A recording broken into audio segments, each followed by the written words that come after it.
अस्सलाम वालेकुम दोस्तों, आपका खैर मकदम है। आज के हमारे अहम खबरों में नाजरीन, आज हम आपको दो तीन अहम खबरों से आगाह करने जा रहे हैं। खबर बहुत ही अफसोसनाक और दिल को परेशान करने वाली खबर है। आपसे गुजारिश है कि वीडियो को मुकम्मल देखें। आइए पहली खबर को देख लेते हैं। दोस्तों, कुछ दिनों से ये वीडियो वायरल हो रहा है। आप इस वीडियो के अंदर देख सकते हैं कि किस तरह से जो स्टेज सजाया गया है, ये खाना काबा की तरह सजाया गया है। जिस तरह से खाना काबा चकोर होता है, इसी तरह से ये बनाया गया है। और इसके अंदर लड़कियां डांस कर रही है, म्यूजिक बज रहा है, लोग मस्ती कर रहे हैं, मजे कर रहे हैं। और लोग इस वीडियो को ये कहकर वायरल कर रहे हैं कि वीडियो सऊदी अरबिया का है और यहाँ पर कोई फंक्शन हो रहा है। और सऊदी अरबिया के अंदर मक्का मदीना बहुत पाक मुकद्दस जगह है और इस वीडियो में काबतुल्लाह की बेहुरमती है। और इसके अंदर जो डांस और म्यूजिक वगैरह बज रहा है और जितने फोश काम गंदे काम है वो सब यहाँ पर किए जा रहे हैं। आखिरकार ऐसा क्यों हो रहा है? लेकिन बहरहाल इसकी हकीकत क्या है? ये वीडियो सऊदी अरबिया का है या कहीं और का वीडियो है, अभी इसकी हकीकत कोई भी खुलकर सामने नहीं आई है। लेकिन इस तरह का जो स्टेज नजर आ रहा है ये काबतुल्लाह की तरह का है। ऐसा बिल्कुल भी नहीं करना चाहिए। अल्लाह रब्बुल इज्जत बुरे काम करने वालों को हिदायत दे, आमीन। नाज़रीन, आइए अब दूसरी खबर को देख लेते हैं। महाराष्ट्र से ये खबर सामने आई है। भाजपा के महासचिव विनोद तौड़े के पास बहुत मोटी रकम पकड़ी गई है और वो मोटी रकम वोटरों को बांटने के लिए आए थे। 5 करोड़ रुपए ये नकद थे और कुछ डायरी में लिखे हुए थे। आप वीडियो में देख सकते हैं किस तरह से लोग हाथों में पैसा लेकर दिखा रहे हैं। और मुफ्ती इस्माइल साहब जो कि मालेगांव से AIMIM के सीनियर लीडर है, उन्होंने इस खबर के मुतालिक क्या बात कही, हम आपको उन्हीं की जबानी सुनाएंगे। जो बात उन्होंने कही है वो हमारे लिए बहुत अहम है, उनकी बात जरूर सुने। आइए सुन लेते हैं। जिला भी दराज है कि वोट खरीदने के लिए लोग घर घर पहुंच करके पैसा दे रहे हैं और जो लोग अपना वोट फ़रोख्त नहीं करना चाहते, पैसा नहीं लेना चाहते, लेकिन बहालत मजबूरी अपने और अपने अहल व अयाल के तहफ़्फ़ुज़ के पेश नज़र पैसा लेने पर मजबूर हैं, ऐसे लोगों से कस्में भी खिलाई जा रही हैं।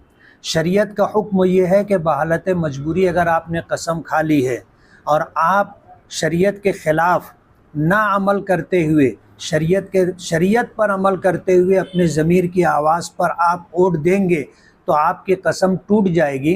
तो आप अपनी कसम का कफ़ारा दे देंगे तो आपकी जो है कसम टूटने का गुनाह माफ़ हो जाएगा।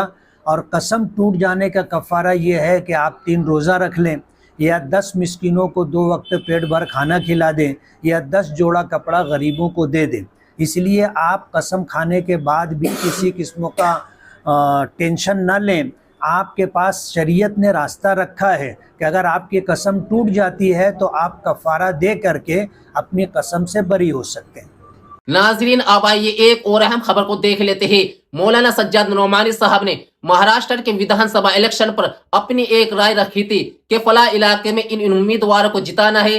कुछ न्यूज चैनल ने मौलाना पर वोट जिहाद का आरोप लगाया, हेट स्पीच की बातें कही और सोशल मीडिया पर उनको बहुत उल्टी सीधी बातें सुनाई। और अब मौलाना सज्जाद नोमानी साहब ने साफ तौर पर यह ऐलान कर दिया है कि जिन अखबारों और मीडिया ने मेरे बयान को तोड़ मरोड़ के पेश किया उनके खिलाफ कानूनी कार्रवाई की जाएगी। जी हाँ दोस्तों, अभी कुछ देर पहले हजरत मौलाना सज्जाद नोमानी साहब ने अपने एक्स हैंडल पर एक लेटर पैड जारी करते हुए साफ तौर पर ये बातें कही है कि मैं सज्जाद नोमानी ये ऐलान करना चाहता हूँ कि महाराष्ट्र में विधानसभा 2024 इंतखाबात के दौरान कई लोगों, अखबारों और इलेक्ट्रॉनिक मीडिया की तरफ से मुझे किसी उलमा बोर्ड, उलमा कौंसिल से और किसी लेटर पेड से जोड़ा जा रहा है। मैं साफ तौर पर यह बात कहना चाहता हूँ कि मैं किसी उलमा बोर्ड, उलमा कौंसिल का नहीं सदर, अध्यक्ष हूँ, न ही मेंबर। साथ ही किसी भी किस्म के खत लेटर से मेरा ताल्लुक नहीं है। मौलाना साहब ने मजीद कहा, इन लोगों, अखबारों और इलेक्ट्रॉनिक मीडिया ने इस बात की पुष्टि किए बिना ही मुझे इस उलमा बोर्ड, उलमा कौंसिल और खत लेटर से जोड़कर मेरी छवि को आहत पहुंचाई है। मैं इन सभी पर कानूनी कार्रवाई करने की शुरुआत की है। साथ ही मैं मुल्क के आवाम से कहना चाहता हूं कि मैं इस देश में हमेशा से ही अमन और इंसाफ की पैरवी करता रहा हूं और करता रहूंगा। यकीनन दोस्तों, मौलाना साहब के लिए बहुत ही ज्यादा परेशान कुन है। हर एक मुसलमान की जिम्मेदारी है कि वह हजरत मौलाना सज्जाद नोमानी साहब के लिए आवाज उठाए और लोगों तक ये बात पहुंचाए कि जो कुछ मौलाना कर रहे हैं अमन के लिए कर रहे हैं, ना कि देश में बिगाड़ हो या कोई फसाद हो। नाजरीन, अल्लाह रब्बुल इज्जत से दुआ करे मौलाना साहब को हर आफत से महफूज रखे। अल्लाह हम सब का हामी और नासिर हो। अगर आपको हमारी ये मालूमात थोड़ी सी अच्छी लगी हो तो वीडियो को लाइक और शेयर करना ना भूले। वस्सलामु अलैकुम रहमतुल्लाहि व बरकातुहू।